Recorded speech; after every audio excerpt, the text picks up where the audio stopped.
भारताचा पाकिस्तानसोबत व्यापार बंदीचा निर्णय। पहलगाम दहशतवादी हल्ल्यानंतर वाणिज्य मंत्रालयाचा पाकिस्तानसोबत व्यापार बंदीचा निर्णय।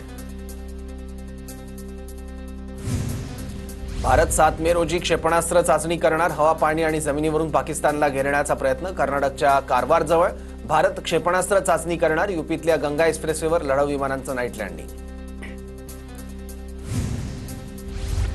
दहशतवादाला प्रोत्साहन देणाऱ्यांना धडा शिकवणार। अतिरेक्यांना खतपाणी घालणाऱ्यांवर कडक कारवाई करणार। पहलगाम हल्ल्यानंतर पंतप्रधान मोदींचा पाकिस्तानला इशारा।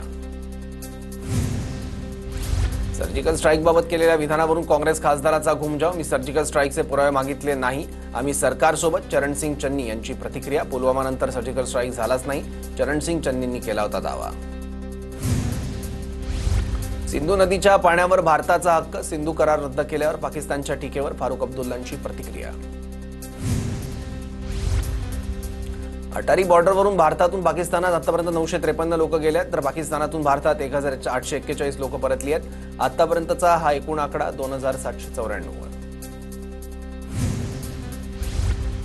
पाककडे 4 दिवस पुरेल इतकाही शस्त्रसाठा नाही। पाककडील शस्त्रसाठ्याची अहवालातून माहिती समोर।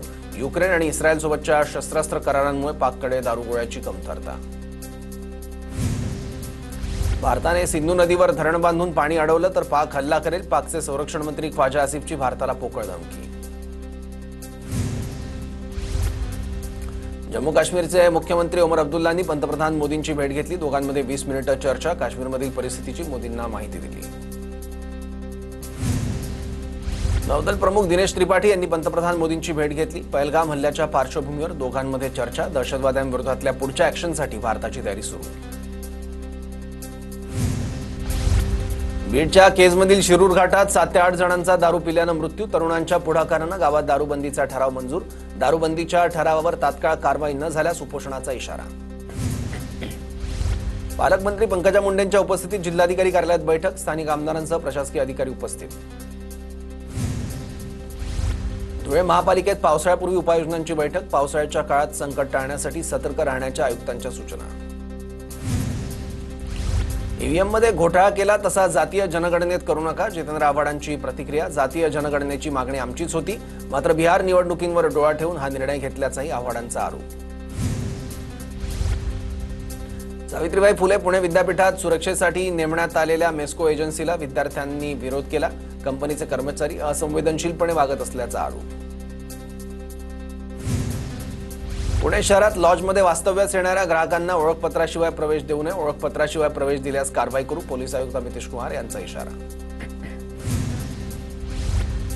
पुण्यात आरटीओने जप्त केलेल्या 165 वाहनांचा 15 मे रोजी ऑनलाईन लिलाव।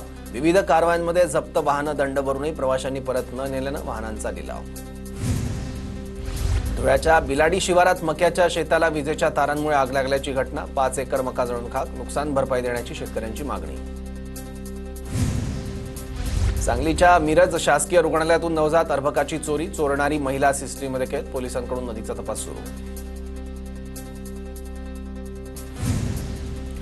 वर्ध्यातील कारंजा घाटगे इथं पाणी टंचाईनं नागरिक त्रस्त। काही भागात 4 ते 5 तर काही भागात 8 ते 10 दिवसांनी पाणी पुरवठा। नगरपंचायतीकडून पाणी पुरवठ्यासाठी 2 टँकरची व्यवस्था। छत्रपती संभाजीनगरमध्ये मे महिन्यात कमाल तापमान 40च्या पुढे। नाथसागरातून सर्वाधिक बाष्पीभवन। 6 दिवसांचं पाणी 12 तासात संपलं। जायकवाडी धरणात 39% पाणी साठा शिल्लक। मेळघाटच्या पायथ्याशी असलेल्या कोहना गावात भीषण पाणी टंचाई। हंडावर पाण्यासाठी महिलांची पायपीट। काही गावात टँकरद्वारे पाणी पुरवठा सुरू। चंद्रपूर शहरातील अनेक भागात भीषण पाणी टंचाई। 3 दिवस नळाला पाणी येत नसल्याची तक्रार। हंडावर पाण्यासाठी टँकरजवळ नागरिकांची गर्दी। धुळे जिल्हा परिषदेमध्ये अत्याधुनिक 5 शववाहिन्या दाखल, मात्र आदेश नसल्यानं शववाहिन्या धुळखात पडून। नीट परीक्षेमुळे आज मेगा ब्लॉक नाही। विद्यार्थ्यांच्या सुरळीत प्रवासासाठी मेगा ब्लॉक रद्द करण्यात आला।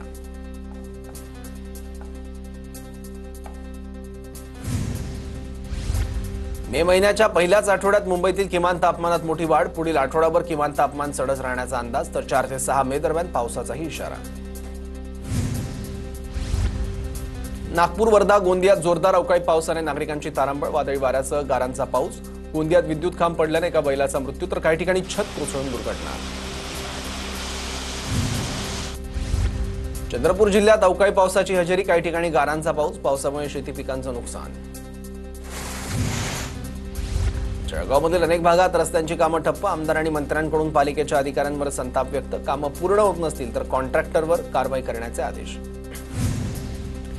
दर आठवड्याला पाणी टंचाईबाबत आढावा बैठक घेऊन उपाययोजना करू, जालन्याच्या पालकमंत्री पंकजा मुंडेंची माहिती. अतिवृष्टी अनुदान घोटाळ्याची चौकशी 1 जूनपर्यंत पूर्ण होईल, पंकजा मुंडेंची माहिती.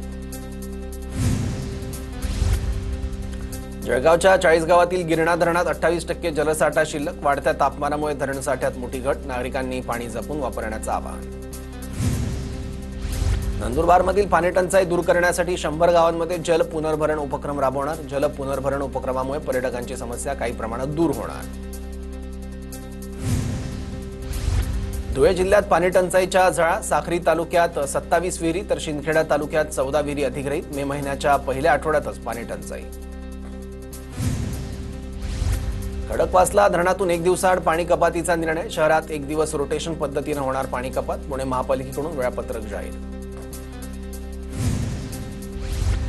नागपूरकरांची तहान भागवणाऱ्या तोतलाडोह आणि कामठी खैरी प्रकल्पात पुरेसा जलसाठा. हिंगणा तालुक्यातील काही गावात पाण्याची समस्या, 15 टँकरद्वारे पाणी पुरवठा.